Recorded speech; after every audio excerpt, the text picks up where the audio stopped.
ओम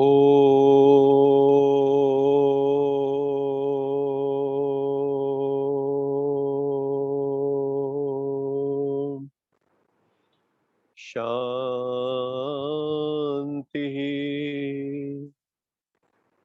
सत्यम शिवम सुंदरम सच्चिद आनंद स्वरूप सत श्री अकाल मूरत परम पिता परमात्मा की परम प्रिय संतान प्यारे भाइयों तथा बहनों, आप सबका इस सत्र में स्वागत है। हम 2 दिन ये टॉपिक नहीं ले पाए क्योंकि माउंट आबू से हमें कहा गया था एक टॉपिक के ऊपर हमें एक सेमिनार तैयार करना था, तो उस टॉपिक को हम 2 दिन तैयार करते रहे, इसलिए हम नहीं कर पाए कल और परसों लेक्चर। तो अभी हम मेडिटेशन में बैठेंगे। सभी भाई बहन रोज की तरह हम सब अपने स्वरूप में स्थित होंगे।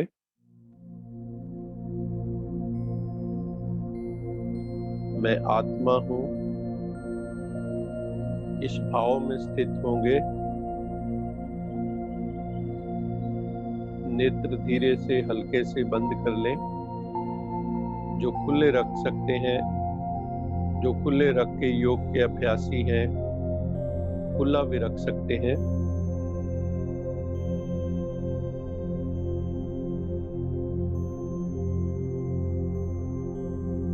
अपना ध्यान भ्रिकुटी में लाएं।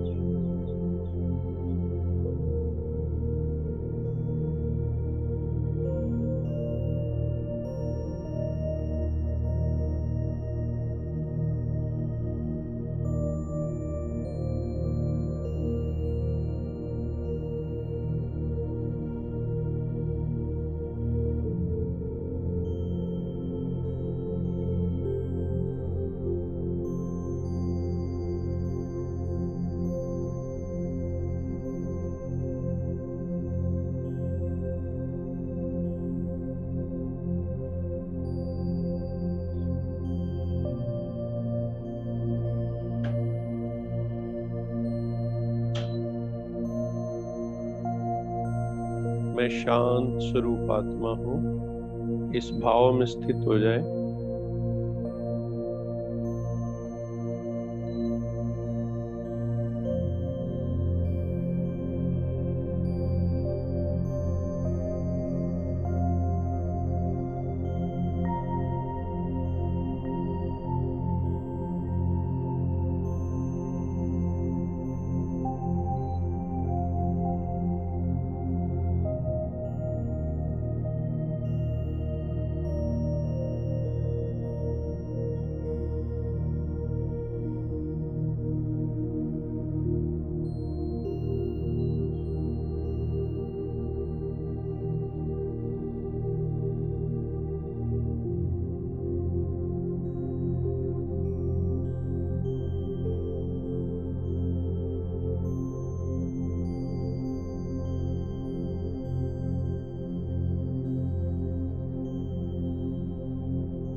मैं शांत स्वरूप आत्मा हूँ,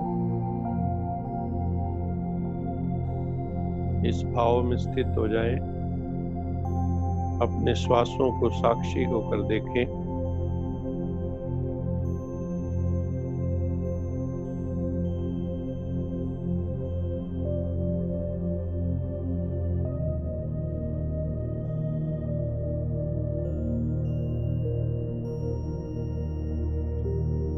मैं शरीर नहीं, मैं आत्मा हूँ, इस भाव को पक्का करें और भ्रिकुटी में चमकता हुआ शाइनिंग स्टार,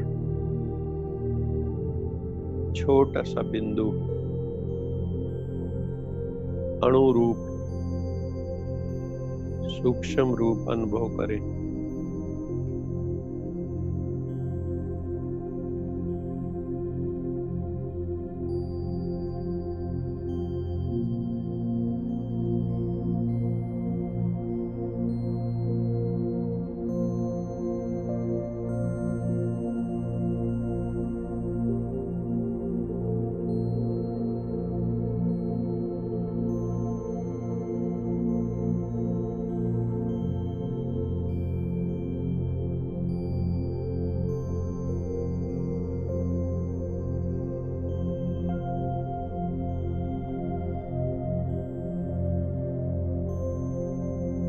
मैं शांत स्वरूप आत्मा हूँ। Relax yourself. लंबे गहरे सांस लें।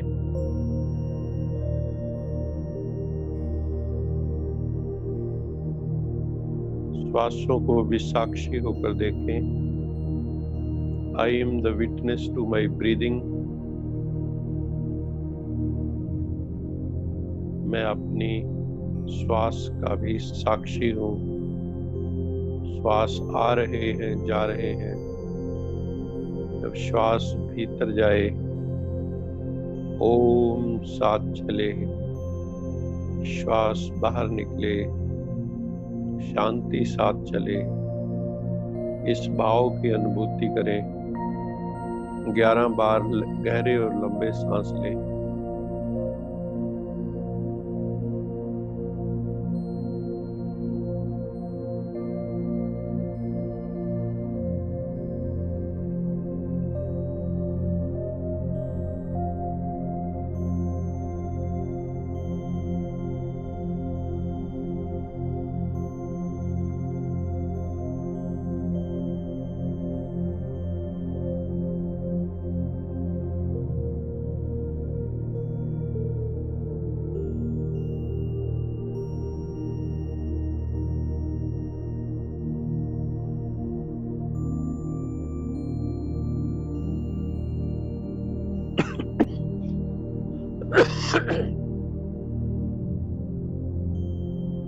ऐसे समझो परम पिता परमात्मा की रोशनी, उसका नूर हम सब आत्माओं पर बरस रहा है।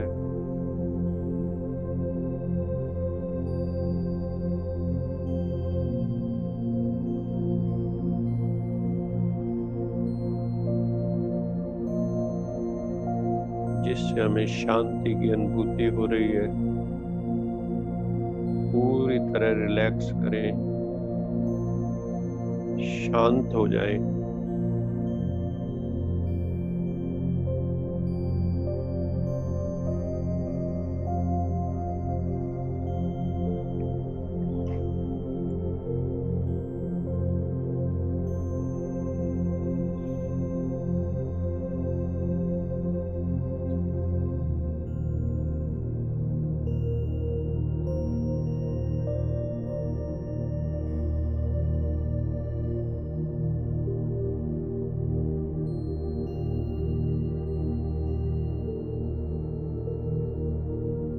शांति की अनुभूति करें।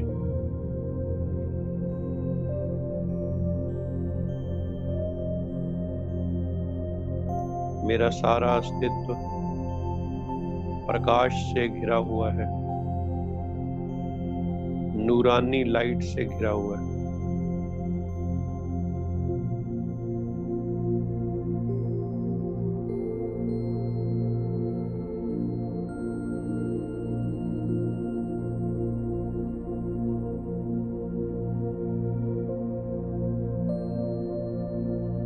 परम पिता परमात्मा की हम सब पर बहुत कृपा है। सूक्ष्म हो जाइए और सूक्ष्म परमात्मा को अनुभव कीजिए। वो इंद्रियों का विषय नहीं है, वो अतीन्द्रिय है।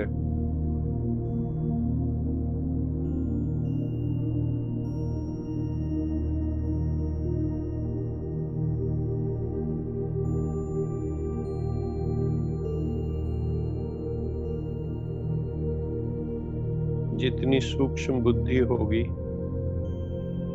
उतना उसकी वाइब्रेशंस को कैच कर सकें।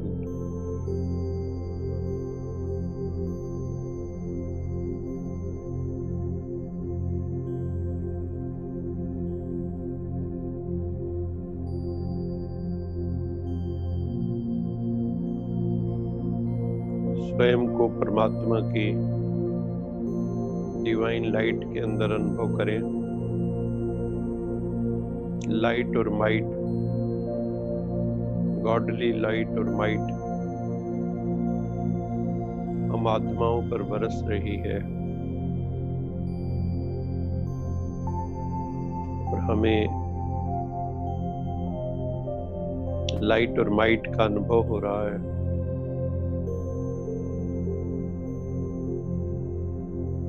हमारी बुद्धि सूक्ष्म होती जा रही है। इसी भाव में 1 मिनट बैठे। शिव बाबा की रोशनी, ज्योतिर्लिंगम शिव की रोशनी हम सब आत्माओं पर पड़ रही है और हम सब शांति का अनुभव कर रहे हैं।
अभी यश जी हमें एक मधुर गीत सुनाएंगे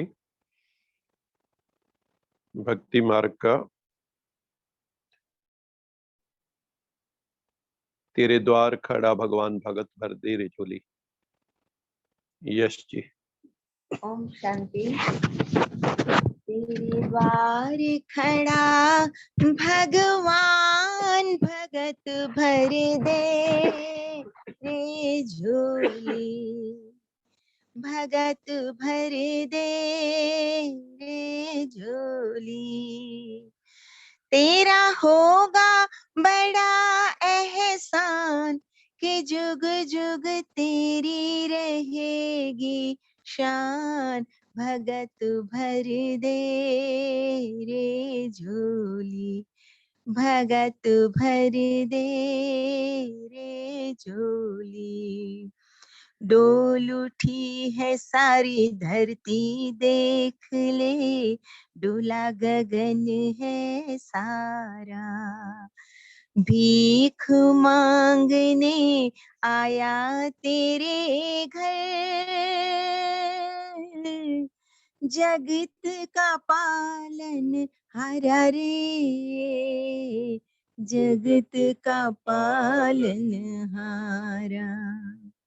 मैं आज तेरा मेहमान, रे कर ले रे मुझसे जरा पहचान, भगत भर दे रे झोली, भगत भर दे रे झोली। आज लुटा दे रे सर्वस अपना, मान ले कहना मेरा। आज लुटा दे रे सर्वस्व में अपना, मान ले कहना मेरा। मिट जाएगा पल में तेरा,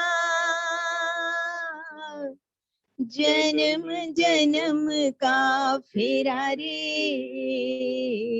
जन्म जन्म का फेरा। तू छोड़ सकल अभिमान से कर ले अमर कर ले तू अपना दान भगत भर दे रे झोली। तू छोड़ सकल अभिमान अमर कर ले रे तू अपना दान भगत भर दे रे झोली। भगत भर दे रे झोली। तेरे द्वार खड़ा भगवान भगत भर दे रे झोली। तेरा होगा बड़ा एहसान कि जुग जुग तेरी रहेगी शान भगत भर दे रे झोली। भगत भर दे रे झोली।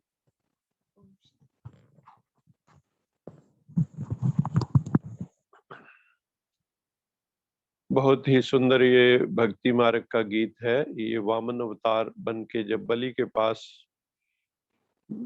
विष्णु जी आते हैं वामन अवतार के रूप में, तो उस वक्त जो है ये गीत जो है फिल्म में गाया जाता है। तेरे द्वार खड़ा भगवान, तो अपना सर्वस्व उस पे लुटा दे तो तेरा बेड़ा पार हो जाएगा। तो आज हम जो टॉपिक था हमारा स्पिरिचुअल वेलनेस, स्पिरिचुअल हेल्थ, उसको आगे बढ़ाएंगे।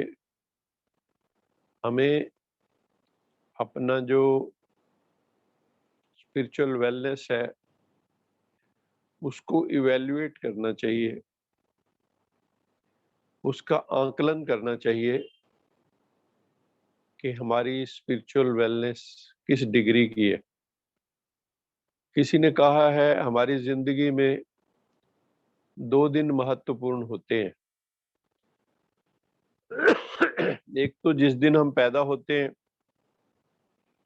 The day we are born,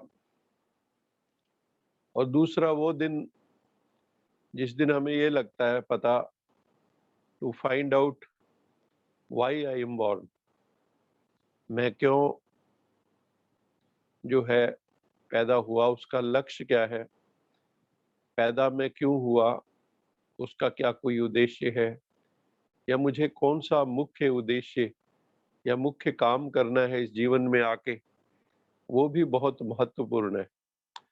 तो हम अपनी थोड़ी देर के लिए असेस करेंगे अपनी स्पिरिचुअल वेलनेस को कि हमारी स्पिरिचुअल वेलनेस जो है वो किस डिग्री की है, हमारा आध्यात्मिक स्वास्थ्य कैसा है। कुछ क्वेश्चंस हम अपने आप से पूछते हैं। जिनके पास डायरी हो वो डायरी अपने पास रख सकते हैं और अपने आप से ये क्वेश्चन पूछ सकते हैं।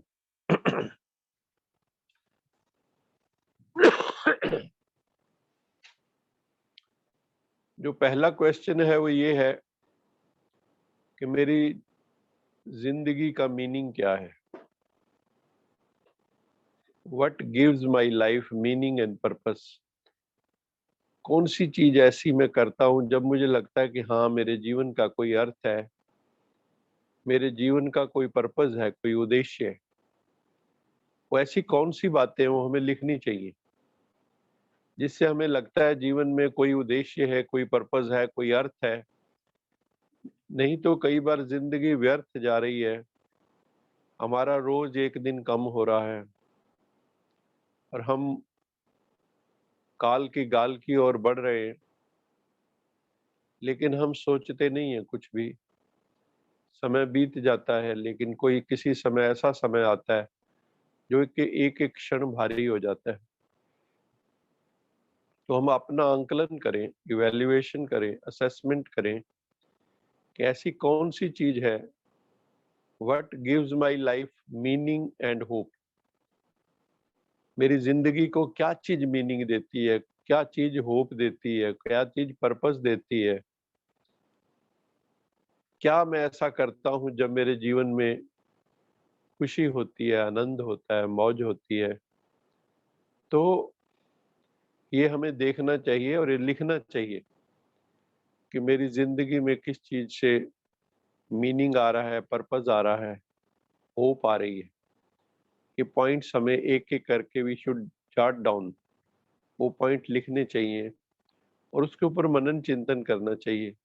मैं किस चीज के लिए अच्छा हूँ, ये बहुत इंपॉर्टेंट है। Where I am best. मान लो आपको बांसुरी बजानी आती है, उसी को आगे बढ़ाइए। कई इनबॉर्न टैलेंट होती हैं बच्चे में, कई चाइल्ड प्रोडिजीज होते हैं। छोटे छोटे बच्चे जो हैं, अभी हम देख रहे थे, पता नहीं कितनी छोटी आयु का बच्चा था जो प्रोफेसर लग गया। उम्र बहुत ही थोड़ी है, शायद 7 साल के आसपास। तो चाइल्ड प्रोडिजीज में आते हैं। तो कई बार ऐसी टैलेंट हम में भी होती है जो हम आइडेंटिफाई नहीं कर पाते, या उसके लिए उचित माहौल हमें नहीं मिलता। और कई बार अपने जिंदगी का कई विश्लेषण करते भी नहीं है। बस जब प्रश्न पूछते हैं, थोड़ी देर के लिए अंदर से हिलते हैं कि मैं किस चीज के लिए अच्छा हूँ, मैं कहाँ अच्छा परफॉर्म कर सकता हूँ, कौन सा काम करता हूँ कि मेरे अंदर थ्रिल होती है, मुझे आनंद आने लगता है अचानक। किस चीज को करने में मुझे ऐसा नहीं लगता कि मेरा टाइम जा रहा है, वो हमें देखना है। तो अपने आप को चेक करें। मैं दोबारा रिपीट कर रहा हूँ, what gives my life meaning and purpose. मेरी जिंदगी को कौन मीनिंग दे रहा है, कौन पर्पस दे रहा है, ऐसी क्या चीजें हैं, कहाँ है जहां मेरी उम्मीद जगती है, मैं उम्मीदवार हूं जहां, yes, here I can perform the best, यहाँ मैं बहुत बढ़िया कर सकता हूं। वो एरिया आइडेंटिफाई करें। दूसरा, हर एक की जिंदगी में अप्स एंड डाउन्स आते हैं। दुनिया में कोई भी व्यक्ति आपको ढूंढना मुश्किल है जिसकी जिंदगी में उतार चढ़ाव ना हो, अनफेवरेबल टाइम, ऑड टाइम ना आते हों। तो जब भी मेरी जिंदगी में विपरीत परिस्थितियां आती हैं, प्रतिकूल परिस्थितियां आती हैं, तो मैं उस वक्त उन परिस्थितियों में से जब उसको पार करता हूं तो मेरी भाव दशा, मनोदशा क्या होती है, ये बहुत इंपॉर्टेंट है। हमने देखा है कई, कंफर्ट जब है तो बहुत अच्छे हैं, बहुत प्यार करने वाले हैं, बहुत मोहब्बत करने वाले हैं। लेकिन जैसे ही कोई ना कोई टफ टाइम आता है, ऑड सर्कमस्टांसेस आते हैं, तो उसी क्षण उनका व्यवहार लगता ही नहीं है सेम व्यक्ति है। उनको इतनी टेंशन, इतनी एंजाइटी, इतना फियर साइकोसिस हो जाता है कि पहचानना मुश्किल हो जाता है।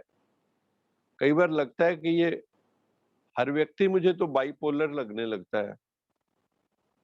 टफ टाइम में कईयों का व्यवहार बिल्कुल परिवर्तन हो जाता है, आमूल चूल परिवर्तन, अपसाइड डाउन। तो हमें चेक करना चाहिए जब परिस्थितियां विपरीत होती हैं तो मैं अपना मानसिक संतुलन कितना बना के रख पाता हूँ।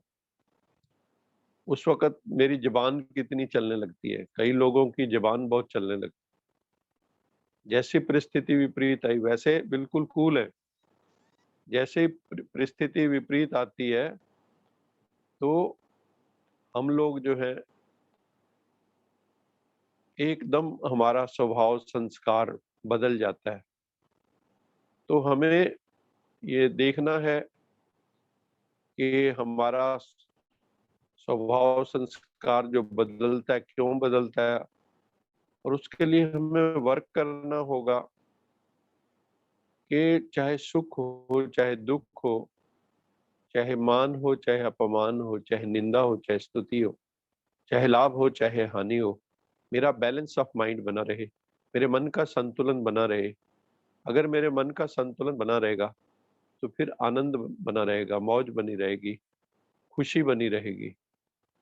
तो ये हमें देखना है, how I get through the tough times.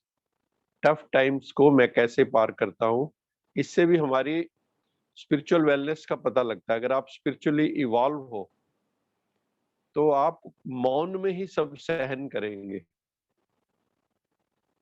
आप और गहराई में चले जाओगे। उन सर्कमस्टांसेस को नहीं देखो, सर्कमस्टांसेस के पीछे क्या सिखाने आए हैं वो circumstances, what learnings I can from this circumstances. उसने, उन सर्कमस्टांसेस ने आके मेरे व्यक्तित्व को एक्सपोज कर दिया मेरे सामने। देखो तुम अपने को कितना समझते थे, लेकिन तुम देखो हो कैसे तुम। तो इसलिए टफ टाइम्स में आपके ट्रिगर्स कौन कौन से हैं, यू मस्ट आइडेंटिफाई। उनको तुम्हें आइडेंटिफाई करना चाहिए कि जब बुरा समय आता है तो मैं कैसे बिहेव करता हूँ, वो बहुत महत्वपूर्ण है। ये भी हम देखें इसके अलावा कि कौन सी चीजें ऐसी हैं जहां मुझे कंफर्ट की, सुख की, शांति की, सुकून की अनुभूति होती है। कौन सी चीजें ऐसी हैं जो मुझे कंफर्ट देती है। जैसे किसी को संगीत है, वो कंफर्ट देता है, किसी को पेंटिंग है, किसी का एनालिटिकल ब्रेन है, जब वो किसी चीज का एनालिसिस करते हैं तो उनको सुख मिलता है।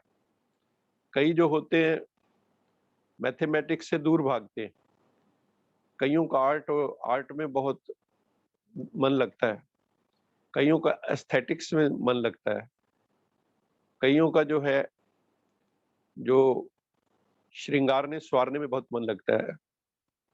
तो हर एक अपना विश्लेषण करके देखे मुझे कहाँ सुख मिलता है, वही मेरा एरिया ऑफ ऑपरेशन है। दूसरा, ये बहुत इंपॉर्टेंट है, समाज में हम जीना है, हर इंसान की परसेप्शन, हर इंसान के संस्कार, हर आत्मा की पालना अलग अलग सर्कमस्टांसेस में, हर एक आत्मा का डीएनए अलग अलग है। तो हम क्या अपेक्षा करते हैं, जब वो अपने व्यू देता है तो वी आउटराइटली रिजेक्ट, नहीं नहीं नहीं ऐसा नहीं। ये मैच्योर व्यक्ति के लक्षण नहीं है। We become too much judgemental. अगर तो वो सामने वाला आपसे, आपके अधीन है या आपसे इंफीरियर फील करता है तो आपकी बात सुन लेगा। लेकिन अगर ऐसा नहीं है तो वो आपसे दूरी बना लेगा कि इसको तमीज नहीं है, इसको ये नहीं पता कि दूसरों की ओपिनियन, दूसरों के व्यूज को रिस्पेक्ट कैसे देनी। क्योंकि एक ही सत्य को विद्वान लोग कई बार अलग अलग ढंग से भी कहते हैं। गुरु नानक देव जी, मीरा, बुद्ध, मोहम्मद, क्राइस्ट, सबके एक जैसे व्यूज नहीं हो सकते। हर एक की अपनी अनुभूति है। तो हमें टॉलरेंट होना चाहिए। कई बार हम टॉलरेंट नहीं होते। दूसरों के व्यूज, दूसरों की ओपिनियंस, उनके प्रति अलग अलग जैसे विषय हैं संसार में, कई प्रॉब्लम्स हैं, उसको हल करने के भी मल्टीपल सॉल्यूशन हो सकते हैं। हमें सबकी सुननी चाहिए। We should follow the democratic approach. हमें डेमोक्रेटिक अप्रोच को फॉलो करना चाहिए कि सबकी सुने, सबसे जिस्ट निकालें। जिस्ट निकालना है सबकी बात का सारांश क्या है। अगर किसी ने ये बात कही तो क्यों कही, ये हमें सोचना है, उसकी गहराई में जाना है और उसको समझने की कोशिश करनी है। उस पॉइंट ऑफ व्यू को समझने की कोशिश करनी। तो am I tolerant to other people's view on अलग अलग issues about different issues, अलग अलग विषय पे, अलग अलग प्रॉब्लम्स पे, अलग अलग स्थितियों पे, परिस्थितियों पे क्या हम टॉलरेंट हैं दूसरों के व्यूज को सुनने के लिए, ओपिनियंस को सुनने के लिए? क्या हम दूसरों को सहन करते हैं या खुद को ही सोचते हैं हम खुदा हो गए? तो जो आध्यात्मिक दृष्टि से विकसित व्यक्ति होगा, जो स्पिरिचुअली अडल्ट होगा, वो सबकी सुनेगा। जैसे ब्रह्मा बाबा थे, ब्रह्मा बाबा के पास कितनी आत्माएं थी, शुरू में ही समझो 350 आत्माएं कितने साल तक साथ रहे, लेकिन सबको संभाल के रखना, सबकी ओपिनियन सुनना, व्यूज सुनना, और फिर सबको संभाल के रखना, एक माला में पिरो के रखना, ये महापुरुषों की विशेषता होती है।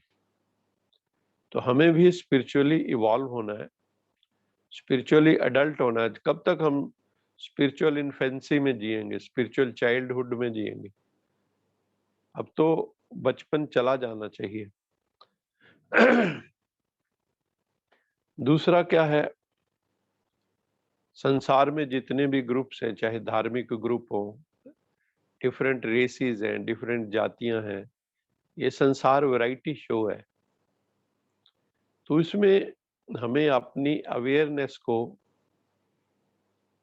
क्या मैं प्रयास करता हूं कि दूसरों की जो पॉइंट ऑफ व्यू है या अवेयरनेस है, डिफरेंट एथनिक ग्रुप है, रेशियल ग्रुप है, रिलीजियस ग्रुप्स हैं, उनके व्यू पॉइंट क्या है? मेरी अपनी कॉन्शियसनेस को क्या मैं बढ़ा रहा हूं या कूप मंडूक हूं, कुएं का मेंढक?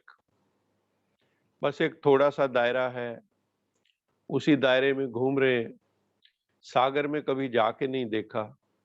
अरे ज्ञान तो सागर है, हर एक में कोई ना कोई विशेषता है। बाबा खुद कहते हैं ईच सोल इज यूनिक, हर आत्मा यूनिक है। आपको उसकी यूनिकनेस को आइडेंटिफाई करना है। क्या करना है? हर एक में कुछ विशेषताएं हैं। अगर आप किसी से, मजा तो तब है, बुराई तो एक सेकंड में ढूंढ लेते हो दूसरे की।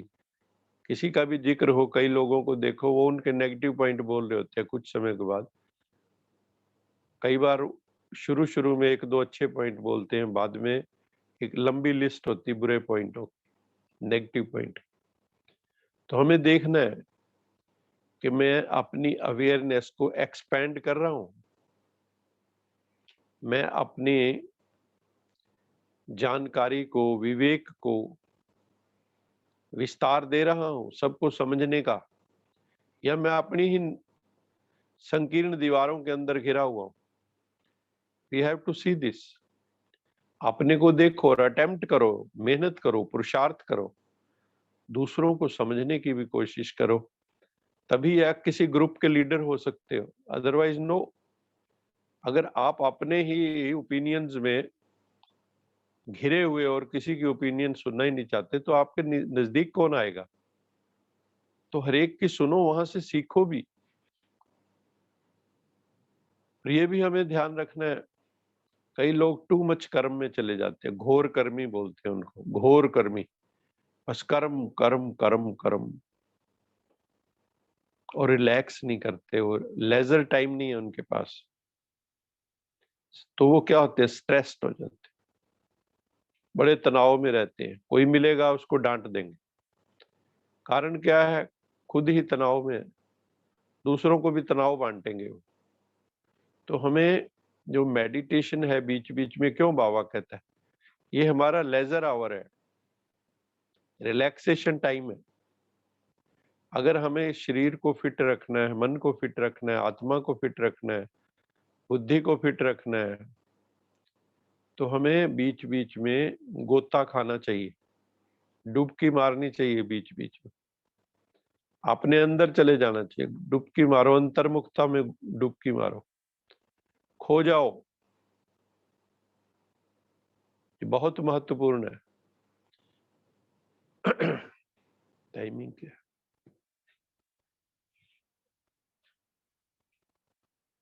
तो हमें जो है उसको समझना होगा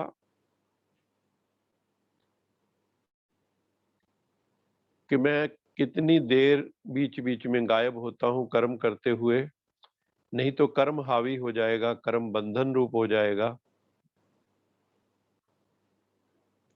हमें कर्म को हावी नहीं होने देना है, हम कर्म के मालिक। मैं करता हूं, कर्म का कर्ता मैं हूं, लेकिन जब कर्म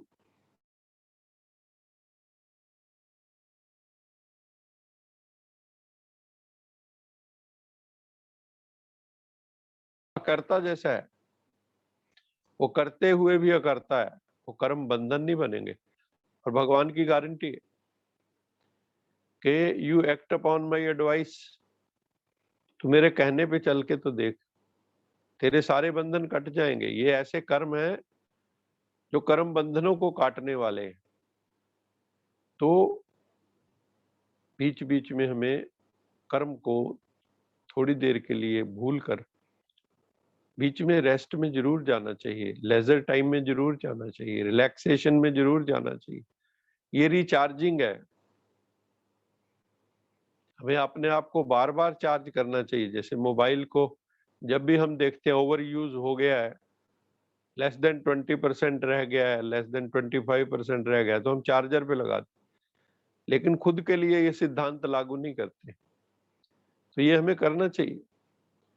और दूसरा मुझे ये भी देखना है कि मेरे जो डिसीजंस हैं, मैं जो निर्णय लेता हूँ जिंदगी में, मैं जो क्रियाएं करता हूँ, जो एक्शन करता हूँ, कर्म करता हूँ, उनको करते हुए मेरे जीवन की जो वैल्यूज है, लाइफ वैल्यूज, कोर वैल्यूज, शांति, आनंद, प्रेम, ज्ञान, शक्ति, पवित्रता, इनको मैं तिलांजलि तो नहीं दे देता। कई लोग मंच के ऊपर तो बहुत अच्छे होते हैं, लेकिन जीवन में नहीं होते। तो do my values guide my decisions, do my values guide my actions, कि मेरी क्रियाओं को, मेरे डिसीजंस को वैल्यूज गाइड करते हैं, या उस वक्त मैं वैल्यूज को भूल जाता हूँ। कोर वैल्यूज हैं या और वैल्यू है, उनकी चर्चा हम कल करेंगे। कौन सी वैल्यूज है, लंबी लिस्ट। उन वैल्यूज को, हमारे में कितनी वैल्यूज हैं, कितनी नहीं है। ये जीवन इसीलिए है कि हम उन वैल्यूज का भी एक बैलेंस बना के चलें। हर जगह संतुलन बना के चलना पड़ता है। जो भी ऑड सिचुएशन आती हैं जीवन में, विपरीत परिस्थितियां, तनावपूर्ण परिस्थितियां आती हैं, वहां पे मैं अपनी वैल्यूज को अपने साथ रखता हूं या नहीं रखता हूं, ये बहुत महत्वपूर्ण है। तो हमें इन सारी चीजों को देखना होगा। और अभी मैं आपको मुरली के कुछ बिंदु सुनाऊंगा। आज वहां प्रेजेंट नहीं हो पाएगा, मैं मोबाइल में कर रहा हूं, तो मैं कोशिश करता हूं कि मैं मुरली मंथन के पॉइंट आपको वैसे सुना देता हूं।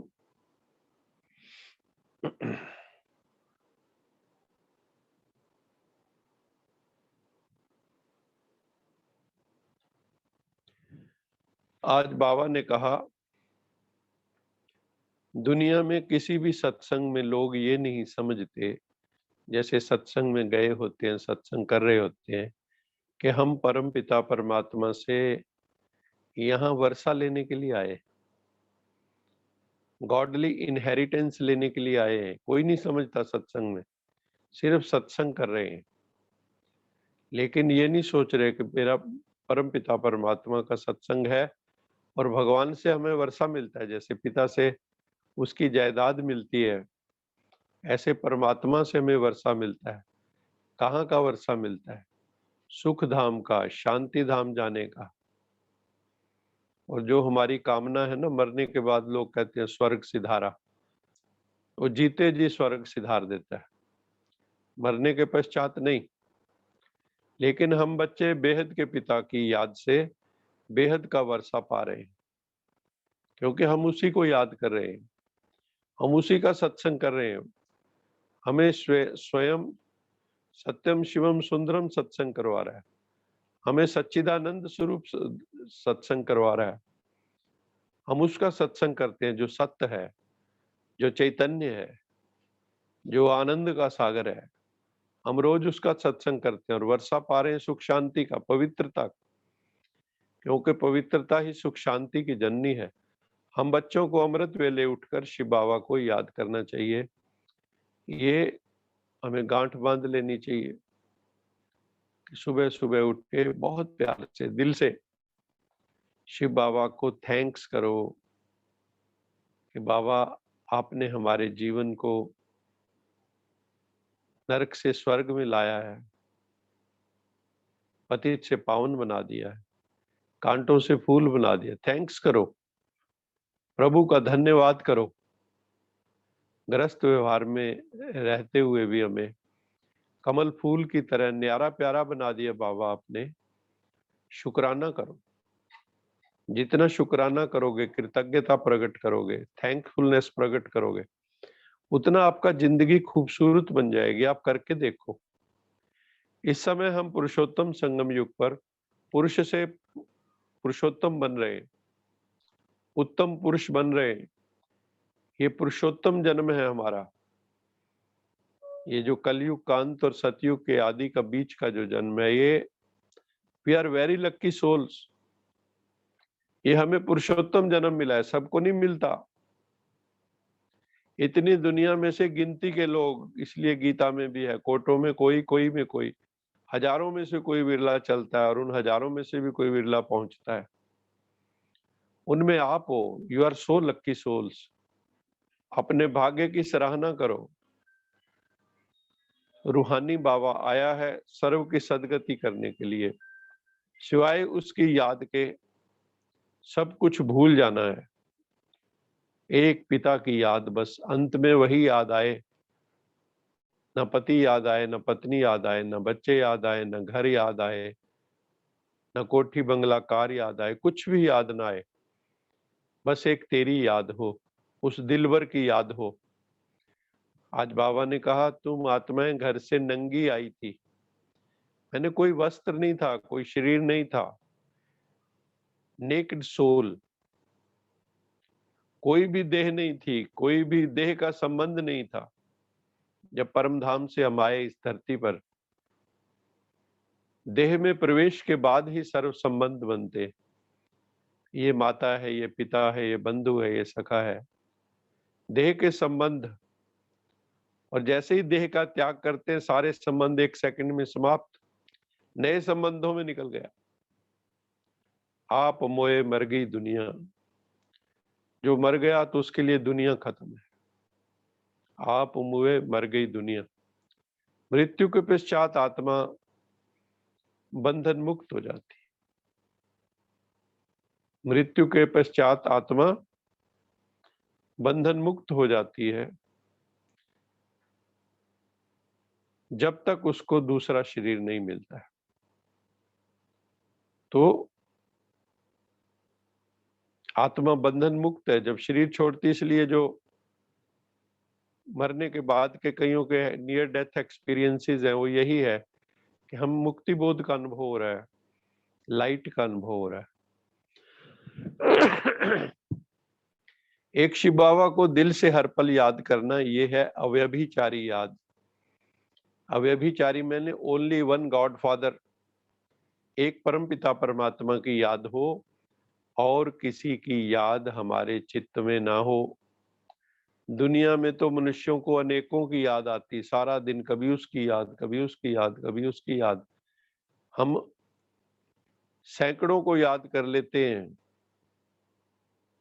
लेकिन एक को याद नहीं कर पाते और कहते हैं कि हमें याद करना नहीं आता। दुनिया को बहुत याद कर लेते हैं, देह के पदार्थों को याद कर लेते हैं, वस्त्रों को याद कर लेते हैं, कहानियों को याद कर लेते हैं, लेकिन जब प्रभु का नाम आए तो कहते हैं मन बड़ा चंचल है जी, टिकता नहीं। तो बड़ी विचित्र बात है। तो बाबा कहते हैं कि ये शरीर के संबंध भी एक दिन छूट जाने हैं। शिव बाबा की याद से ही विकर्म विनाश होंगे, किसी देहधारी की याद से विकर्म विनाश नहीं होंगे। अपना व्यवसाय करते हुए, जो भी हमारा बिजनेस है, नौकरी है, वो करते हुए भी बीच बीच में शिव बाबा को याद करना है, क्योंकि एक ही तरीका है पवित्र बनने का, वो है प्रभु स्मृति। हमारा खोट है जो आत्मा में विषय विकारों का, जो आत्मा पे लगे हुए धब्बे हैं, काले धब्बे, पाप के धब्बे जो लगे हुए हैं, उनको धोने का एक ही तरीका है, वो है प्रभु स्मृति, प्रभु की याद, योग, मेडिटेशन, राजयोग मेडिटेशन। जितना अभ्यास करेंगे आत्मा साफ होती जाएगी। सन्यासी लोग कई घर को छोड़ देते हैं, घर बार छोड़ के चले जाते हैं, लेकिन अचानक मान लो मृत्यु हो जाए, अगला जन्म कहाँ होगा? जिस घर ग्रस्त को छोड़ा फिर घर ग्रस्त में ही जन्म होगा, क्योंकि बिना ग्रस्त के तो जन्म हो नहीं सकता। तो जिस घर ग्रस्त को छोड़ के गए थे उसी घर ग्रस्त में फिर जन्म होता है, फिर से पावन बनने की यात्रा पर निकलना पड़ता है। ये है ही विशियस वर्ल्ड, ये संसार जो है विकारों का भरा हुआ देश है। यहाँ कोई भी वाइसलेस नहीं है, एक भी आत्मा ऐसी नहीं जिसमें कोई भी विकार ना हो। एब्सोल्यूट वाइसलेस कोई सोल यहाँ पे नहीं। भगवान शिव हमें बार बार कहते हैं, देह सहित देह के सर्व संबंध छोड़ अपने को आत्मा निश्चय कर एक परम पिता परमात्मा सत्यम शिवम सुंदरम को याद करो तो तुम पावन बन जाएंगे। तन के स्नान से पवित्र नहीं बनेंगे। जो भी सर्विसेबल आत्माएं हैं, जो सेवा करती हैं खूब, उनकी सब खातिरी भी करते हैं, उनका सब ध्यान रखते हैं। मान लो किसी ने सेवा के लिए, बाबा ने उदाहरण दिया कि अपना घर दे दिया, मकान दे दिया, तो उसको फिर सम्मान देते हैं सभी, देखो इसने कितनी अच्छी सेवा की, कितनी आत्माओं का कल्याण किया। तो इसमें फिर कई लोग ये समझते हैं इनको तो देखो खास रिस्पेक्ट मिल रही है। तो बाबा ने कहा ऐसा नहीं है, ये द्वैत दृष्टि नहीं है, ये भी बाबा का बच्चा है। आप देखते हो घर के अंदर भी माता पिता, एक कमाऊ बच्चा हो एक कमाऊ ना हो तो दोनों में उनके मन में अंतर होता है। वैसे भी संसार में सबका मन बुद्धि संस्कार एक जैसे थोड़े हैं। कईयों के सतोगुणी हैं, किसी के रजो हैं, कहीं के तमो हैं। कोई उत्तम है, कोई मध्यम है, कोई कनिष्ठ है, कोई गुड है, कोई बेटर है, कोई बेस्ट है, कोई वर्स्ट भी है। तो दुनिया में ये क्लासिफिकेशन तो है, लेकिन माँ बाप फिर भी ये कहते हैं तो मेरे बच्चे। ऐसे भगवान भी कहता है कि मेरे बच्चों में भी आसुरी प्रवृत्ति वाले भी हैं, दैवी प्रवृत्ति वाले भी हैं, लेकिन फिर भी बाबा कहते हैं तो मेरे बच्चे ना, है तो सभी आत्माएं। तो उसमें उत्तम मध्य कनिष्ठ जो होते हैं, सतो रजो तमो होते हैं, ये तो सृष्टि के अनादिकाल से है भिन्नता, और ये रहेगी। रात को जागकर रूहानी कमाई करनी है, रात को भी जागना है। रात को जागकर अगर मेडिटेशन करके सोएंगे तो सुबह बहुत अच्छा मेडिटेशन लगेगा, क्योंकि कंटिन्यूटी हो जाती है, योग निद्रा में परिवर्तित हो जाती है, निद्रा भी योग हो जाती है। दिन में जिस्मानी कमाई करते, बीच बीच में रूहानी कमाई करते रहो। अपना अपना याद का चार्ट रखेंगे तो अटेंशन रहेगा, और उसका चार्ट रखो याद का, ना टाइम वेस्ट होगा ना विकर्म होंगे। जो सदा बेहद की वैराग्य वृत्ति में रहते हैं, वो कभी किसी भी दृश्य को देख घबराते नहीं, हिलते नहीं, सदा अचल अडोल रहते हैं। इसलिए हमें कैसे रहना है? वैराग्य वृत्ति, detached, detach from the world. हम उपयोगितावादी हों, वस्तु का प्रयोग करें, लेकिन उस पे मेरेपन की मोहर न लगाएं। ये समझने की बात है। हम क्या करते हैं, किसी वस्तु का प्रयोग करते हैं, उसका ये मेरी है। वस्तु किसी की नहीं है, ये हमने उसके ऊपर मोहर लगा दी अपनेपन की। यूज करो, बहुत अच्छी बात है। तो वैराग्य वृत्ति से चलेंगे तो कोई भी दृश्य आए उसमें घबराएंगे नहीं, क्योंकि बेहद के वैराग्य वृत्ति से बाबा कहते हैं दो चीजों की प्राप्ति स्वतः हो जाती है। वो है आपका मोह नष्ट हो जाएगा डिटैचमेंट से, वैराग्य वृत्ति से, और आपको स्मृति प्राप्त हो जाएगी, ईश्वर स्मृति, प्रभु स्मृति, होश में आ जाओगे आप। अगर थोड़ा बहुत कुछ देखकर अंश मात्र भी हलचल होती है या मोह उत्पन्न होता है तो अंगद के समान अचल अडोल नहीं कहेंगे उसको। फिर ये नहीं कह सकते अगर थोड़ी भी हलचल है, ये अंगद जैसी आत्मा नहीं। अंगद ने पांव जमा दिया रावण के दरबार में, कोई नहीं उठा सका। तो ये भी संकल्प का पांव हमें रखना है, दृढ़ संकल्प का पांव। तो माया की कोई भी परिस्थिति, रावण के सारे रिश्तेदार, कोई भी हमें हलचल में नहीं ला सकेंगे। बेहद की वैराग्य वृत्ति में गंभीरता के साथ साथ रमणीकता भी समाई हुई है, क्योंकि परमात्मा से जब दुनिया से वैराग्य है तो परमात्मा से अनुराग भी है, इसको समझना। दुनिया से वैराग्य, परमात्मा से अनुराग। तो जहां एक तरफ वैराग्य में गंभीरता है, वहां जब परमात्मा से अनुराग है तो वहां रमणीकता भी है, वहां आनंद है। वहां तो वैराग्य कई बार शुष्क लगता है, लेकिन परमात्मा से अनुराग हो गया तो आनंददायक भी हो गया। तो इसलिए वैराग्य वृत्ति को धारण करना है। आज का स्लोगन है राज्य अधिकारी के साथ साथ बेहद के वैराग्य वृत्ति, वैरागी बनकर रहना है। यही राज ऋषि की निशानी है। राज ऋषि की निशानी क्या है? राजा भी और ऋषि भी, ये है असली। जैसे राजा जनक, द्वारकाधीश कृष्ण ऐसे बताते हैं, राजा राम, ये राजा भी हैं, ऋषि भी हैं, राजा भी हैं, योगी भी हैं, क्योंकि इन्होंने राजयोग का अभ्यास किया। राज ऋषि ये राज्य अधिकारी भी हैं और वैरागी भी हैं, एक सेकंड में छोड़ भी सकते, कहीं चिपके हुए नहीं है। ऐसे हमें भी राज्य अधिकारी के साथ साथ बेहद के वैरागी भी बन के रहना है।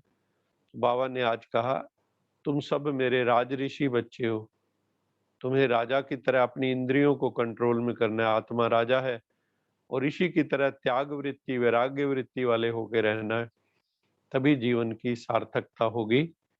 इन्हीं शब्दों के साथ आप सबका बहुत बहुत धन्यवाद। आप सब ने बड़े प्रेम से सुना, आज बाबा की मुरली सुनी। स्पिरिचुअल वेलनेस की असेसमेंट कैसे करें, how to evaluate our own spiritual wellness और स्पिरिचुअल हेल्थ। हम अपने आप को कैसे कहें कि वी आर स्पिरिचुअली हेल्दी, तो उसकी थोड़ी सी बातें हमने आज की हैं, कुछ बातें कल करेंगे और उसके बाद फिर इमोशनल वेलनेस की बात करेंगे, इंटेलेक्चुअल वेलनेस की बात करेंगे। इस तरह से हम हर स्तर की, जो व्यक्तित्व के विभिन्न स्तर हैं, उनकी बात करेंगे, ताकि उन सब का जो एक कॉम्बिनेशन है, अमलगमेशन है उसका, वो जो है फिर अगर बेहतरीन हो जाएगा तो हम भी बेहतरीन हो जाएंगे, हम भी खूबसूरत हो जाएंगे अंदर बाहर से, और जीवन धन्य धन्य हो जाएगा। आज इसमें doctor RJ Sharma, doctor Shakuntala नागर, डॉक्टर स्वर्णलता, कपिल मुखीजा जी, चहल साहब, राकेश विरमानी जी कनाडा से, प्रोफेसर गर्ग, रमनीक, समीक्षा जी, और भी अनेकानेक आत्माएं हमारे CHD से भी जुड़ी हुई हैं। आप सबका बहुत बहुत धन्यवाद है। मैं देख पा रहा हूं कि डॉक्टर आरजे शर्मा ने हाथ खड़ा किया हुआ है, तो उनको अनम्यूट कर दिया जाए। ये कह रहा था कि मैं 3 दिन से रिसर्च एडवाइजरी कमेटी की मीटिंग थी मेरठ में, वहां था, तो डॉक्टर तनेजा उसके चेयरमैन थे, वो आपको याद कर रहे थे और आपके कार्यक्रम की तारीफ कर रहे थे कि वो कह रहे हैं कि मैं जुड़ नहीं पाता हूँ शाम को, शायद उनका कुछ और प्रोग्राम होता है शाम को। हाँ तो जी, आपको हाँ। याद कर रहे थे बस वो। कहाँ पे आए थे? मेरठ में PDC की रिसर्च एडवाइजरी कमेटी की मीटिंग थी। अच्छा, ऑनलाइन थी? He is the chairman and I am the नहीं नहीं, ऑफलाइन थे, वहीं थे, मेरठ में थे, आए हुए थे। बहुत अच्छा, हमारे लिए तो देखो ऑनर की बात है, आप हैं, डॉक्टर तनेजा हैं। उस दिन अपना जबलपुर वाले डॉक्टर प्रोफेसर जयाल जुड़े हुए थे, उनसे भी बात होती रहती है, उनकी मैडम भी जुड़ते हैं, बहुत अच्छा लगता है आप सब, और आप अपनी इनपुट देते हैं। डॉक्टर तनेजा भी बीच बीच में अपनी रिटर्न इनपुट देते रहते हैं, तो बहुत अच्छा वो लगता है।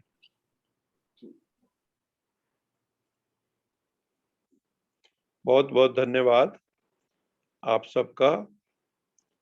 तो अभी हम आज की क्लास को यहीं खत्म करते हैं। कल हम जो assessment of our spiritual wellness है, इसको थोड़ा और आगे बढ़ाएंगे।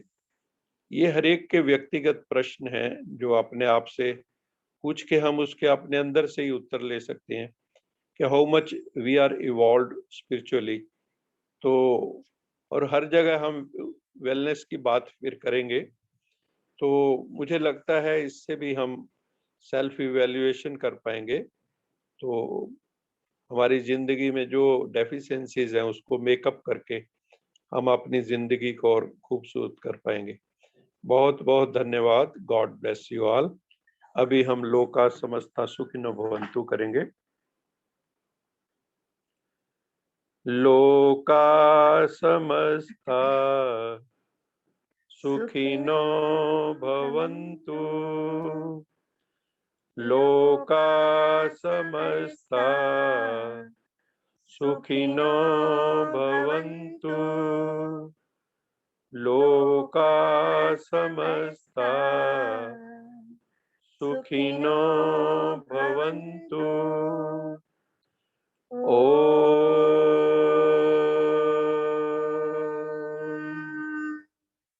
शांति शांति